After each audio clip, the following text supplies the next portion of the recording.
Boa noite. Nosso grupo vai falar sobre análise dos índices financeiros da Gafisa S.A., que é do setor de construção civil. E o grupo é formado pela Aruna, pelo Edson, a Gabriela, a Yara e Isabela. Bom, nós vamos começar com o histórico da empresa. A empresa começou em 1954 com o nome de Gomes de Almeida Fernandes Limitada, que atuava no setor imobiliário nas cidades do Rio de Janeiro e São Paulo. Em 1997, a GP Investimentos, que é uma empresa de investimentos que atua na América Latina, firmou uma parceria com os acionistas da Gomes de Almeida Fernandes para criarem a Gafisa S.A. Em 2004, através de uma mudança na estrutura da empresa, a GP assumiu o controle da Gafisa. Em 2006, foi finalizado o IPO da empresa no Brasil, que resultou na circulação de 47% do capital da empresa. Nesse mesmo ano, foi criada uma subsidiária, a Gafisa Vendas, funcionando como uma divisão interna de vendas no estado de São Paulo. Ainda em 2006, ocorreu a aquisição de 100% da Alphaville Urbanismo S.A. Em 2007, foi criado um braço da Gafisa Vendas no Rio de Janeiro. Também houve a criação de outra subsidiária, FIT Residencial Empreendimentos Imobiliários Limitada. No mesmo ano, houve a finalização da oferta pública de ações para ações ordinárias nos Estados Unidos, que resultou na circulação de 78,6% de todo o capital social da companhia.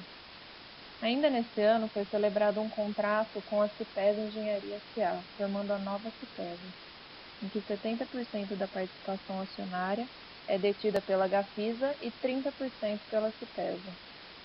Em 2008, houve a formação de uma sociedade sem personalidade jurídica própria, representada por 13.084.000 cotas de classe A, totalmente integralizadas pela Gafisa, e 300 milhões de cotas de classe B subscritas pelos sócios.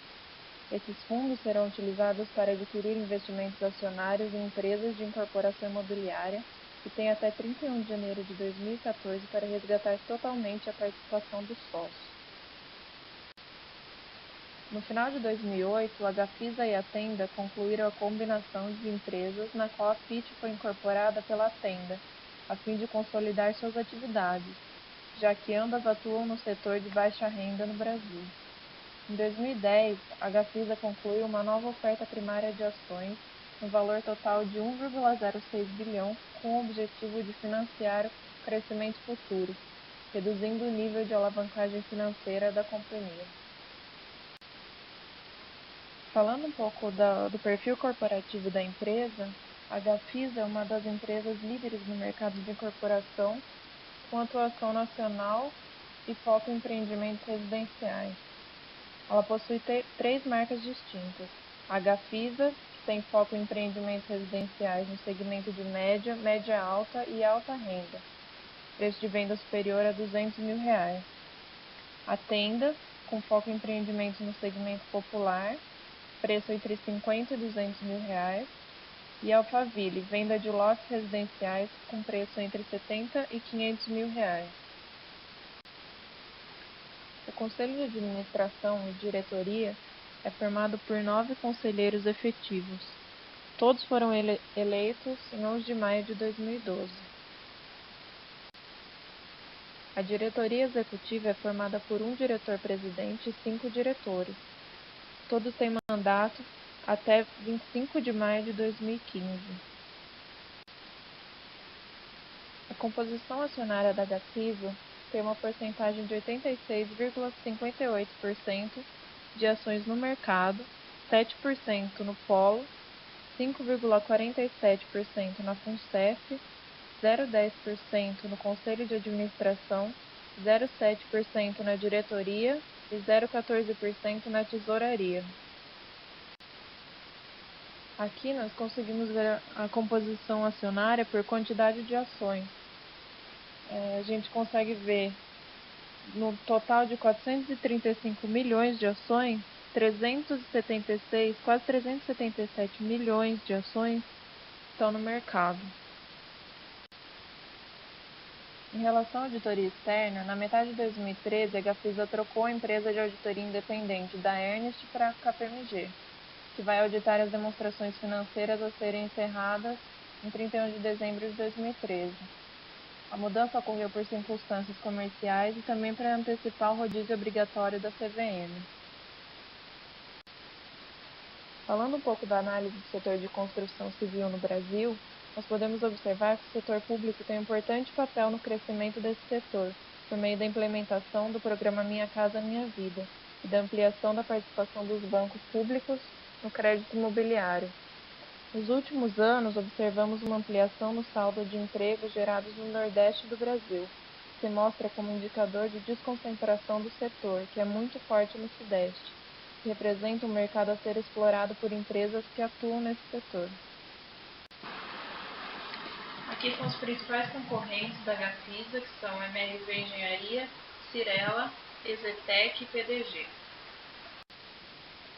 Aqui nós listamos alguns pontos fortes do setor, que é a disponibilidade de crédito para financiamento no setor de habitação, que vem de programas do governo juntamente com a Caixa Econômica Federal, a necessidade do governo de realizar obras de longo prazo, o movimento de queda de taxas de juros referenciais da economia, que leva os bancos a oferecerem taxas de créditos imobiliários atrativas, e o aperfeiçoamento das técnicas de construção, que torna a atividade mais eficiente.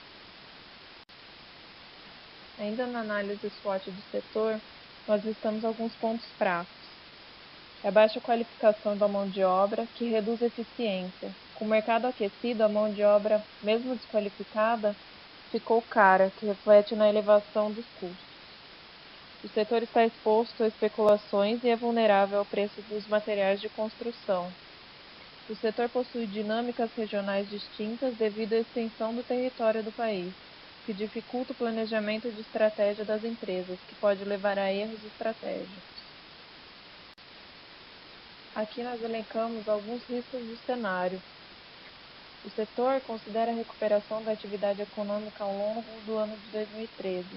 Caso não haja essa recuperação, o setor pode ficar comprometido. Se não houver elevação nos gastos com infraestrutura no Brasil, o setor pode ser afetado diretamente pela redução de emprego e renda e indiretamente por meio de manutenção dos gargalos estruturais, que reduzem o dinamismo de grande parte dos setores da economia. Se houver persistência no aumento dos custos da construção civil, da mão de obra principalmente, o setor pode ser afetado pelo repasse do aumento dos custos no preço final do bem e pela queda das margens. Aqui é uma notícia do Valor Econômico que diz que em junho deste ano a Gafisa vendeu 70% da Alphaville para as empresas Blackstone e Pátria Investimentos, avaliando o total das ações em 2,01 bilhões de reais. A Gafisa continua detendo 30% da Alphaville. Particularidade do negócio. Os empreendimentos de incorporação imobiliária da Gafisa com os clientes são estruturados por meio das conhecidas como SPE, ou Sociedade de Propósito Específico. É uma sociedade com personalidade jurídica, escrituração contábil e demais características comuns às empresas limitadas. Elas podem adquirir bens móveis, imóveis e participações, e possuem também contas correntes próprias. Ou seja, para cada empreendimento ou projeto, a companhia cria uma SPE, ou CNPJ próprio, que é utilizada para controle interno da empresa. As SPEs não afetam a contabilidade da companhia. Elas são utilizadas pelo governo como uma fiscalização do recolhimento de impostos.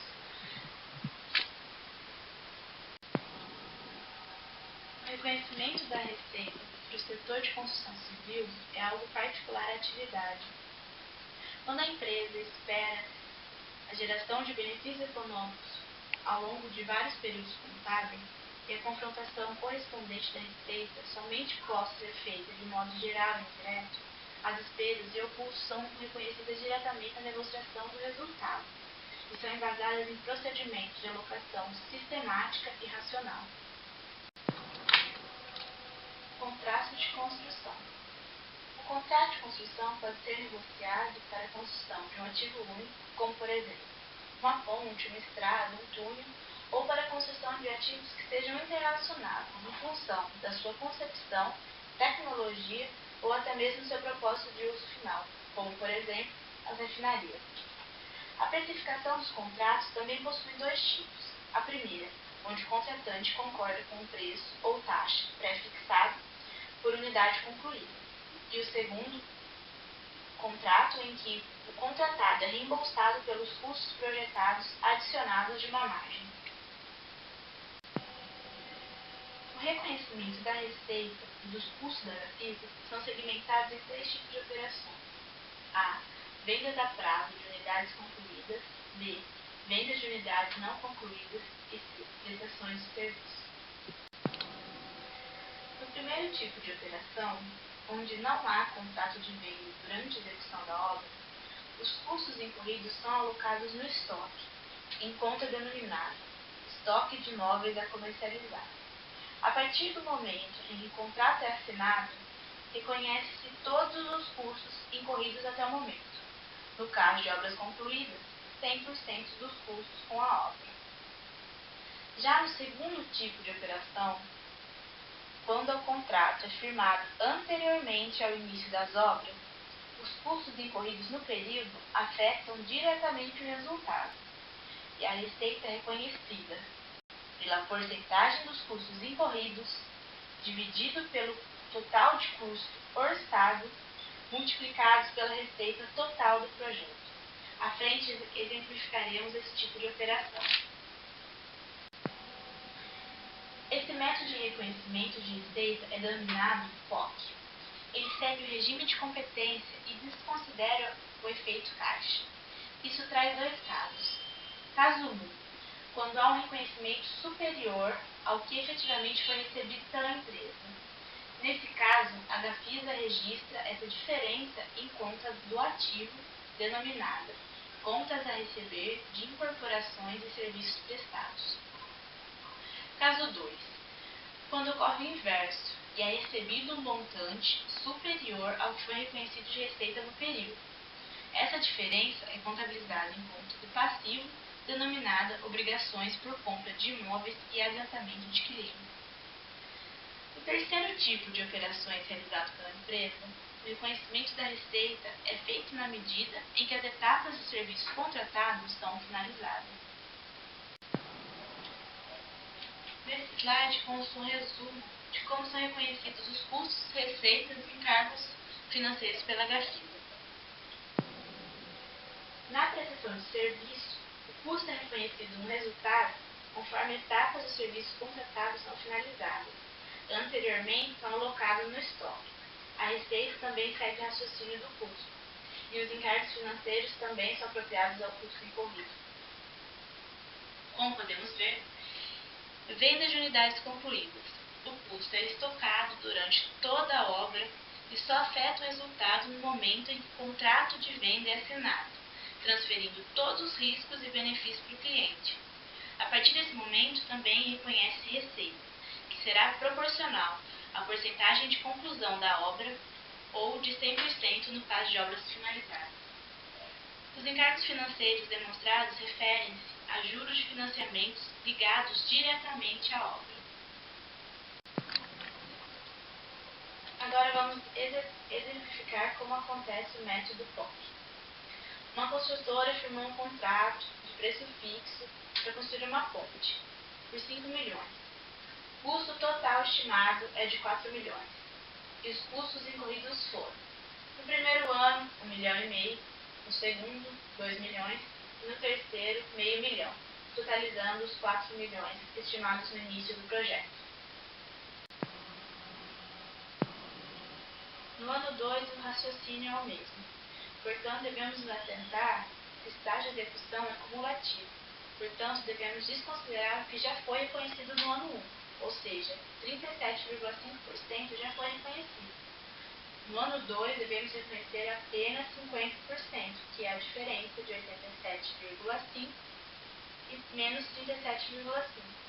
Portanto, 2 milhões e 500, que é 50% da receita, total orçada, e assim sucessivamente até totalizar no final do período, final da execução da obra, o custo total orçado no contrato, de 5 milhões. Como podem observar, planilhamos os dados fornecidos anteriormente. O que merece destaque na planilha é a linha que consta o estágio de execução. Essa porcentagem refere-se ao quê? Ao custo total incorrido no período, ou seja, no ano, dividido pelo custo total orçado no contrato. No caso do ano 1, 1.500.000 dividido por 4 milhões. No ano 2, vai referir aos 2 milhões incorridos no ano, dividido pelos 4 milhões orçados. Podemos observar que essa porcentagem é cumulativa para totalizar 100% no terceiro ano, ou seja, a obra estaria finalizada no terceiro ano, 100% de execução. É esse estágio de execução que vai nortear o reconhecimento da receita, ou seja, no ano 1, 1.875.000 refere-se ao quê? A receita total do contrato multiplicada pela porcentagem de estágio de execução. Como dito anteriormente, o reconhecimento pelo método POC segue a competência, e o regime fiscal segue o regime de caixa. Isso gera diferenças temporais entre o lucro contábil e o lucro tributável.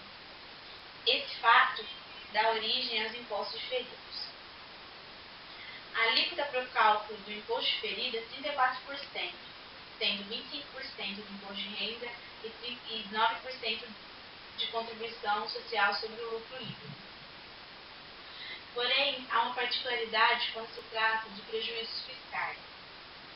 O prejuízo fiscal dá o benefício do imposto diferido ativo à empresa.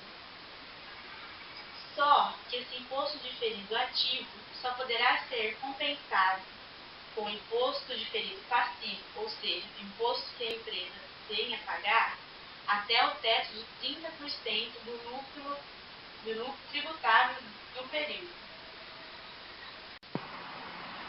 No caso de prejuízos fiscais, a empresa deve analisar, ao final do período, se é efetivo o reconhecimento do ativo diferido. Ele só deve ser reconhecido se a empresa tem uma estimativa de que nos próximos períodos a empresa irá gerar lucro tributável, para que esse ativo diferido possa ser compensado futuramente. Temos aqui algumas reportagens sobre o que aconteceu com a Gafisa no quarto trimestre de 2011. Primeiramente, a Gafisa comprou a Tenda em 2008 por um valor muito abaixo de mercado. O foco da Tenda sempre foi volume e não execução, ou seja, eles lançavam, mas não tinha capacidade de entregar. Em 2011, a Caixa Econômica Federal demorou para repassar a verba referente aos financiamentos da Tenda, e isso acabou impactando o fluxo de caixa da Gafisa, que culminou nesse prejuízo.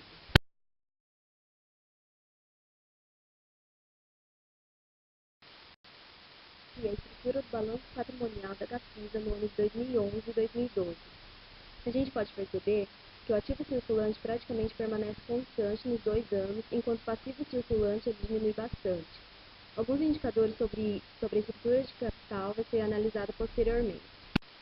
Fizemos a análise vertical e horizontal da Gafisa para verificar as contas mais relevantes e também as que mais sofreram variações no período analisado.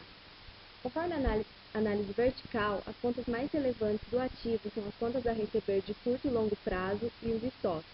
Em relação ao passivo, as contas mais relevantes são os empréstimos e financiamentos de curto e longo prazo e o próprio PL. Dividimos o ativo em contas a receber de curto e longo prazo, estoques de imóveis a comercializar de curto e longo prazo em outros, onde outros são todas as demais contas do ativo. As contas a receber variam de 29% a 57%, e os estoques variam de 23% a 29% em relação ao ativo total. Já o PL dividimos em empréstimos e financiamentos de curto e longo prazo, capital social realizado e em outros. O capital social realizado varia de 26% a 32%, e os empréstimos variam de 32% a 44% em relação ao passivo mais PL. Aqui a gente analisou os ativos e passivos que mais variaram no período de 3 de 2011 a 6 de 2013 e o porquê dessa variação. Caixa equivalente de caixa houve uma variação no período de 9 de 2012, por causa do aumento de caixa das operações compromissadas e numerários em trânsito. As operações compromissadas são títulos que o banco emite com o compromisso de recomprar esse título. Os numerários em trânsito são cheques em trânsito no lançamento do empreendimento compensados nos próximos períodos. Em 12 de 2012, houve um aumento de mais de 100% das operações compromissadas, por isso esse pulo tão grande de taxa equivalente de caixa no período. Em relação às contas da LTB, houve uma diminuição no decorrer do tempo. Isso devido ao contrato de cessão definitiva de créditos imobiliários, CCI. Essa cessão de crédito é quando o credor antecipa a caixa recorrente a vendas a prazo. No estoque de imóveis de longo prazo, houve um pulo muito grande em dezembro de 2011, devido à queda na receita e, consequentemente, isso refletiu nos estoques. Em relação aos empréstimos de curto prazo, houve um aumento muito grande em dezembro de 2011 e uma diminuição muito grande nos empréstimos de longo prazo no mesmo período. Ou seja, houve uma reclassificação por default, que é quando você passa os empréstimos de longo prazo para o curto prazo. Os lucros prejuízos acumulados permanecem com saldo positivo até setembro de 2011. Em dezembro de 2011 foi quando houve prejuízo da controlada tenda e por isso esse saldo passou a ser negativo. O intangível, a gente pode perceber que ele permanece constante até junho de 2013, que foi quando a Gafisa vendeu 70% do Alphaville, diminuindo assim seu intangível. Neste slide, apresentamos os índices de liquidez. Colocamos em um gráfico os índices de liquidez geral, corrente e seca. A liquidez geral, observamos que não há grandes variações devido à sua composição, que consiste no ativo circulante mais o realizado a longo prazo, dividido pelo passivo circulante mais o passivo não circulante. Como esses valores não variaram, o índice de liquidez geral acaba não variando também. Já a liquidez corrente e a liquidez seca, observamos que elas possuem a mesma tendência, tendo uma queda no final de 2011, assim como foi dito anteriormente, por causa da crise ocorrida no mês 12 de 2011. Com a crise, os empréstimos de curto prazo aumentando assim o passivo circulante e diminuindo, consequentemente, a liquidez corrente. Já a liquidez seca apresenta uma queda decorrente do aumento dos passivos circulantes, fazendo dívidas, aumentando assim o passivo circulante. Neste slide apresentamos os índices de uma empresa concorrente, a qual não passou por nenhuma crise significativa durante o ano de 2011 e 2012, apresentando assim os índices de liquidez constantes. Neste slide apresentamos o lucro por ação da empresa Gafisa. Observamos no gráfico que há também uma queda neste indicador devido à crise ocorrida no final do ano de 2011. Porém, este lucro por ação permanece pequeno até o final do ano de 2012, que é quando começa a aumentar o lucro da empresa. Neste slide apresentamos o lucro por ação da empresa Cyrela, que é concorrente da empresa Gafisa. Podemos observar pelo slide que o lucro por ação permanece constante durante o tempo, já que essa empresa não passou por nenhuma crise significativa neste período. Neste gráfico apresentamos o EBITDA por ação, que também consiste no valor do EBITDA dividido pela quantidade de ações da empresa Gafisa. Podemos observar a mesma tendência do lucro por ação, sendo que no final de 2011 diminuiu drasticamente, permanecendo até o final de 2012, quando o EBITDA começa a aumentar. Também comparando com a mesma empresa concorrente da empresa Gafisa, a empresa Cyrela, observamos pelo gráfico que o EBITDA por ação permanece constante, havendo apenas uma pequena queda no terceiro trimestre de 2012, porém não significativa. Neste gráfico apresentamos a alavancagem operacional da empresa Gafisa.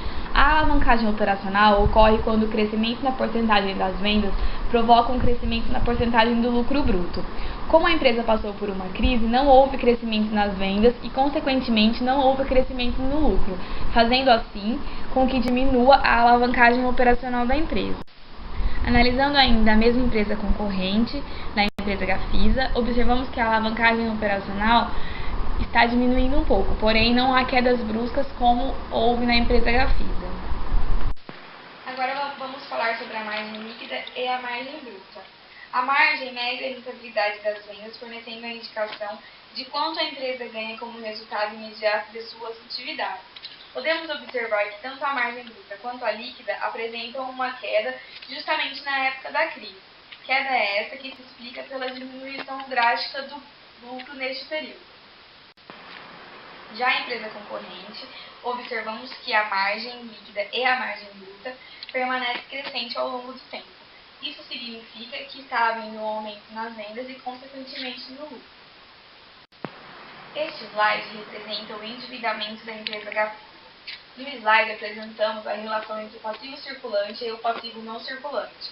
Observamos que na época da crise, no final do ano de 2011, este indicador aumentou muito, o que significa que houve um aumento do passivo circulante em relação ao passivo não circulante, sendo adquirida dívidas de curto prazo. Outro indicador que também mede o endividamento da empresa é o passivo circulante sobre o patrimônio líquido. Podemos observar também que na época da crise há um pico neste indicador, o que significa que o passivo circulante está aumentando muito em relação ao patrimônio líquido. Este aumento se explica devido às novas aquisições de dívidas de curto prazo. Este gráfico de estrutura de capital mede como anda a estrutura da empresa ao longo do ano de 2011 e 2012. Podemos observar que a estrutura de capital permanece constante, pois os passivos e o patrimônio líquido não variam ao longo do tempo. Porém, dentro dos passivos, na época da crise, observamos que há um aumento de empréstimo de curto prazo em relação ao empréstimo de longo prazo. Este gráfico mede a composição do ativo durante o período estudado. Observamos que o ativo circulante permanece sempre maior do que o ativo não circulante. Este ativo circulante permanece tão maior devido a contas a receber e os estoques que são muito volumosos no ativo circulante. Agora apresentamos um indicador de desempenho, que é o indicador chamado ROI, que significa o retorno sobre o investimento, que é a relação entre a quantidade de dinheiro gasto como resultado de um investimento e a quantidade de dinheiro investido. No gráfico, podemos perceber que a concorrente Cyrela permanece constante, aumentando assim o seu retorno do investimento ao longo do tempo. Já a empresa Gafisa, como nos outros indicadores, apresenta uma queda justamente na época da crise no final de 2011. Queda essa que permanece até o final de 2012 para voltar a crescer o retorno sobre o investimento. Agora eu irei mostrar a variação dos preços das ações nos meses em que foram divulgadas as demonstrações contábeis trimestrais. O gráfico mostra o preço mais alto e o preço mais baixo de cada dia das ações.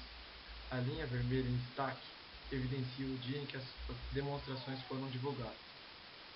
O objetivo desse gráfico é verificar se a divulgação das demonstrações afetou, seja de forma positiva ou negativa, o preço da ação. O gráfico à esquerda mostra a variação do mês de maio, mês que ocorreu a divulgação das demonstrações referentes ao primeiro trimestre. A divulgação ocorreu no dia 6 de maio. Percebe-se que o preço da ação se manteve estável no começo e no decorrer do mês sofreu uma sensível queda. Já o outro gráfico mostra a variação do mês de agosto, referente às demonstrações do segundo trimestre. Percebe-se que o preço da ação vem caindo até a data de divulgação, dia 10 de agosto. Após a data de divulgação, o preço teve uma alta significativa e se manteve estável até o fim do mês. Agora vou mostrar a variação do preço da ação no mês de novembro, referente ao terceiro trimestre de 2011. A variação do preço da ação vem tecnicamente estável até a data de divulgação. A partir da data de divulgação, observa-se uma grande queda no preço da ação. Já a divulgação do quarto trimestre de 2011 ocorreu no mês de abril. A divulgação ocorreu no dia 9 de abril. E antes e depois da divulgação, o preço da ação vinha tecnicamente estável, sofrendo uma queda já no final do mês. Agora eu mostrarei a divulgação, a variação do preço da ação referente ao primeiro e segundo trimestre de 2012. A divulgação das demonstrações no primeiro trimestre de 2012 aconteceu no dia 4 de maio. Percebe-se que Antes da divulgação, o preço da ação vinha subindo. Após a divulgação das demonstrações, o preço se manteve relativamente estável e no decorrer do mês sofreu uma grande queda. Já a divulgação que ocorreu em agosto, precisamente no dia 7 de agosto, mostra que antes e depois da divulgação, no mês de agosto em si, o preço da ação já veio se recuperando, voltando na casa de 4, 4,5. Agora, mostrando a variação dos preços referentes ao terceiro e quarto trimestre de 2012. O terceiro trimestre ele foi divulgado as demonstrações no mês de novembro, precisamente no dia 9. Ele é um mês que o preço da ação variou muito, foi bem estável, mas enxergando o mês como um todo, ele teve uma sensível alta. Já o quarto trimestre de 2012, a sua divulgação ocorreu no dia 11 de março e mostra que o preço da ação vinha tecnicamente estável e após a divulgação das demonstrações sofreu uma sensível queda. Agora mostrarei a variação do preço da ação no mês de maio, referente ao primeiro trimestre, com a divulgação do primeiro trimestre de 2013. Mostra que antes e depois da divulgação, o preço da ação se manteve tecnicamente estável. Já com a divulgação das demonstrações do segundo trimestre de 2013, mostra que a ação que vinha tecnicamente estável teve uma sensível alta, mas no final do mês sofreu uma queda voltando praticamente para a mesma situação. Enxergando de uma maneira geral, desde o ano de 2011 até o ano de 2013, o preço da ação caiu bastante, como foi mostrado em todos esses gráficos. Agora irei mostrar os números de NIG e CCL. O CCL positivo demonstra a capacidade que a empresa tem de honrar os seus compromissos de curto prazo. O NIG positivo demonstra a operação da empresa em si, o quanto ela consegue se autofinanciar. O CCL ser menor que o NIG, algo que aconteceu em todos os trimestres analisados, menos no último, no segundo trimestre de 2013, evidencia o saldo disponível da empresa negativo, o que acaba evidenciando que outras situações de empresas, como empréstimos, fatores que não são operacionais, prejudica o que a empresa teria de folga financeira, já que a sua operação vinha se financiando muito bem. No último trimestre analisado, mostra o CCL maior que o NIG e os dois tendo um valor positivo, algo que mostra que a empresa está se recuperando e está sendo muito bem gerida no momento. Agora falarei do índice NIG sobre vendas. O NIG ele é calculado NIG sobre vendas diárias. Esse gráfico mostra quantos dias de vendas a empresa precisa para financiar a necessidade de investimento em giro. O gráfico mostra que a empresa foi estável durante todo esse tempo e sofrendo apenas um pico no segundo trimestre de 2011, que foi um período muito difícil para a empresa, que a empresa teve muita dificuldade, essa dificuldade já foi citada anteriormente como tecnicamente o pior momento da empresa no período analisado. Agora eu vou falar sobre o fluxo de caixa livre. Essa tabela demonstra o fluxo de caixa livre da firma e o fluxo de caixa livre dos acionistas. Ela mostra que o ano de 2011 realmente não foi muito bom e que o período mais difícil foi realmente o quarto trimestre de 2011. Ela também evidencia a melhora que a empresa teve no ano de 2012 e 2013. O começo de 2011 também não foi muito bom, mas o período mais difícil mesmo foi no final de 2011. Depois a empresa se recuperou. A conclusão que o grupo chegou foi que os indicadores foram afetados no quarto trimestre de 2011, quando houve prejuízo da sua controlada tenda. Se a gente considerar esse fato, a gente percebe que os indicadores da empresa se mantêm constantes, assim como os da sua concorrente analisada, a Cyrela.